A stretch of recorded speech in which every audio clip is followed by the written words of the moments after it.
sahabat-sahabat kita di luar sana, sahabat.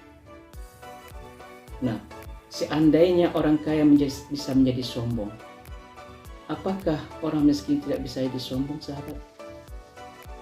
Seandainya orang kaya bisa jadi orang lupa diri, lantas orang yang tidak kaya tidak bisa lupa diri?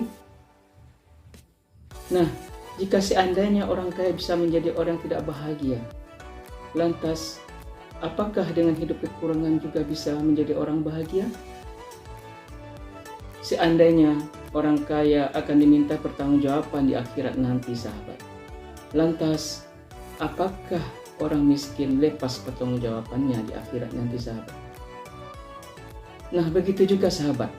Seandainya kekayaan bisa menjadi orang tidak bisa bersyukur, lantas apakah orang dengan hidup seadanya bisa dijamin akan bisa bersyukur? Sahabatku yang baik hatinya, persepsi, berpikiran seperti itu sebenarnya bukan begini, sahabat. Kaya dan miskin sama-sama bisa menjadikan orang menjadi sombong. Orang kaya bisa sombong, dan begitu pula orang miskin juga bisa sombong. Jadi, kalau begitu permasalahannya bukan terletak pada kaya atau miskinnya, akan tetapi bagaimana mengatasi penyakit sombong itu. Ya kan, bukan, sahabat? Sama halnya dengan penyakit lupa diri. Keduanya bisa menyakiti orang kaya dan orang miskin. Keduanya bisa menjadikan orang lupa diri, lupa waktu, lupa Tuhan, dan lupa segala-galanya, sahabat. Jadi permasalahannya bukan terletak pada kaya dan miskinnya, akan tetapi bagaimana menyadarkan dan membangun orang tersebut dari kelalaiannya. Sahabatku yang baik hatinya, kalau kaya dan miskin sama-sama bisa menjadikan orang bahagia atau tidak bahagia, jadi permasalahannya bukan kaya atau miskinnya, sahabat, tetapi terletak pada bagaimana memahami makna kebahagiaan itu sendiri. Sahabatku yang baik hatinya, orang-orang yang berpikir seperti ini sesungguhnya mereka adalah orang-orang yang pesimis dan berlindung pada rasa ketakutan yang tidak berdasar sama sekali. Sebenarnya mereka bukan tidak ingin kaya, hanya saja pikiran mereka masih dibayang-bayangi oleh lingkungan yang tidak mencerdaskan, sahabatku. Lantaran mereka tidak berani berpikir kaya, kehidupan mereka tidak pernah menjadi lebih baik. Sahabatku yang baik hatinya, Tuhan sekalipun sekali-sekali tidak akan pernah mengubah nasib suatu kaum sebelum kaum itu mengubah nasib mereka sendiri. Sahabat, saat lahan pemukiman mereka digusur, mereka hanya bisa pasrah. Ketika kekayaan bumi mereka dikeruk habis-habisan oleh orang asing, mereka hanya bisa demonstrasi. Pada saat semua kekayaan itu habis, tersisa kerusakan alamnya saja, mereka baru sadar, sahabat, dan hanya tinggal gigit jari. Mengapa bangsa Indonesia lebih lama dijajah? Lebih kurang selama 3,5 abad, sahabat. Ya, waktu itu mental bangsa kita masih memilih menjadi rakyat jajahan ketimbang menjadi rakyat yang bebas dan merdeka. Barulah setelah adanya dobrakan dan semangat perlawanan dan para pemuda pada Kongres Sumpah Pemuda, sahabat, barulah bangsa ini menyadari pentingnya hidup merdeka. Lihatlah bangsa Cina, sahabat. Mereka adalah para pedagang yang ulung. Lihatlah orang-orang Arab, sahabat. Mereka adalah para pengembara gurun pasir dan pedagang yang unggul. Lihatlah bangsa Eropa, sahabat.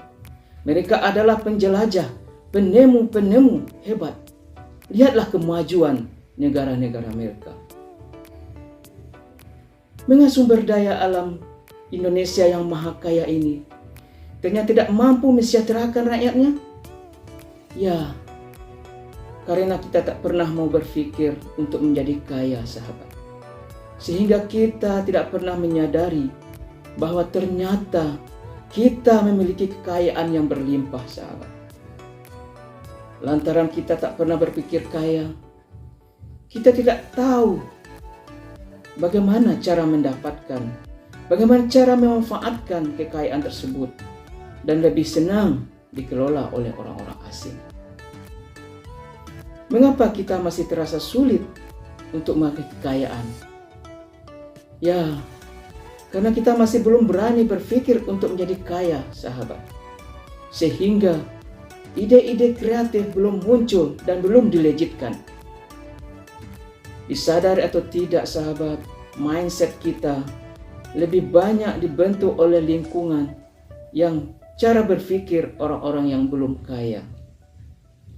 Nah, sekarang sahabatku yang berbaik hatinya, tuntutan menjadi orang kaya bukanlah menjadi soal gaya hidup, sahabat. Tetapi lebih dari itu, menjadi orang kaya adalah sebuah kebutuhan dan tanggung jawab. Pantaslah mengapa perintah berjihad dalam Al-Quran, sahabat, diawali dengan kemampuan harta kekayaan. Sebab ada begitu banyak perintah agama yang menghajatkan kepada harta kekayaan. Ada perintah menuntut ilmu setinggi-tingginya. Ada perintah untuk berhaji. Ada perintah berzakat, perintah bersedekah. Dan masih banyak perintah lain yang menghajatkan adanya kekayaan materi, sahabatku yang baik hatinya.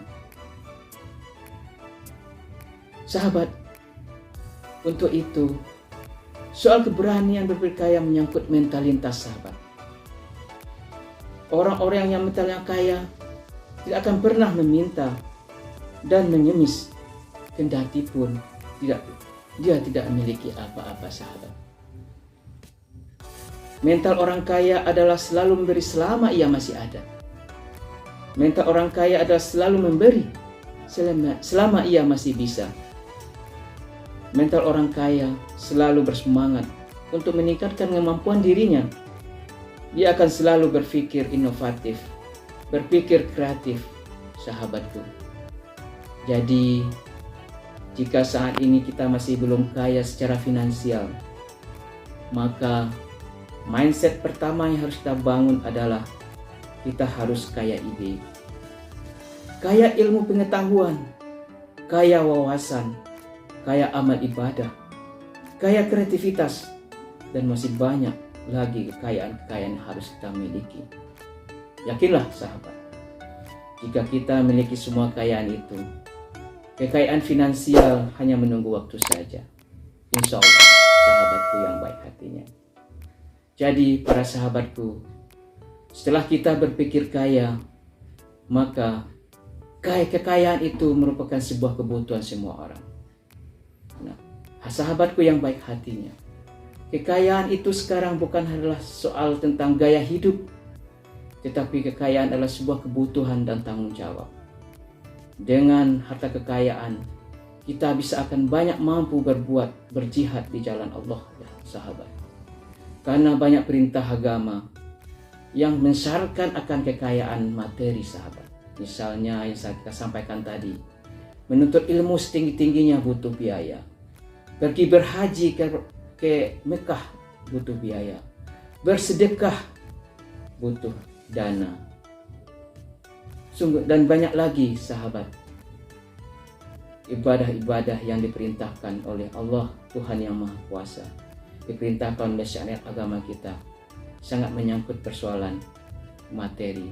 Untuk itu, sekarang tekadkanlah diri kita bahwa kaya itu menjadi sebuah kebutuhan kita semua, sahabat. Untuk itu, selain berpikir kaya, marilah kita meyakinkan diri kita bahwa kaya bukanlah sebuah gaya kehidupan, tetapi kaya adalah sebuah tanggung jawab dan sebuah kebutuhan. Sahabatku, itulah tentang topik kita kali ini, kaya adalah merupakan sebuah kebutuhan semua orang. Semoga bermanfaat dan bisa kita teladani dan bisa kita terapkan dalam kehidupan sehari-hari kita. Sahabatku yang baik hatinya, terima kasih atas perhatiannya. Semoga sahabat selalu menjadi orang yang terbaik dalam kehidupannya sehari-hari. Wassalamualaikum warahmatullahi wabarakatuh.